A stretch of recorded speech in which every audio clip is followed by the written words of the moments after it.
సమంత, తమన్నా ఇద్దరు తెలుగు పరిశ్రమను తమ అందాలతో ఆడిస్తున్న ముద్దుగుమ్మలు.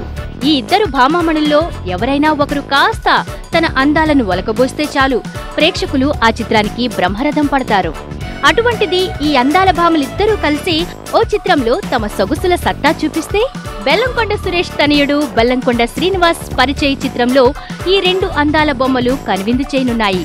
వివి వినాయక్ దర్శకత్వంలో రూపొందుతున్న ఈ చిత్రంలో సమంత మెయిన్ హీరోయిన్ గా నటిస్తుండగా మరో నాయికగా తమన్నాను ఎంపిక చేశారు. మరి ఈ ఇద్దరు ముద్దుగుమ్మల లేలేత అందాలు బెల్లంకొండ శ్రీనివాస్ ను ఎంత పెద్ద స్టార్ ను చేస్తాయో చూడాలి. రాజశ్రీ తెలుగు నుండి ఈ రిపోర్ట్ అందిస్తున్నది ధీరజ్. మరిన్ని వినోదాల కోసం వెంటనే సబ్స్క్రైబ్ చేసుకోండి మీ రాజశ్రీ తెలుగు.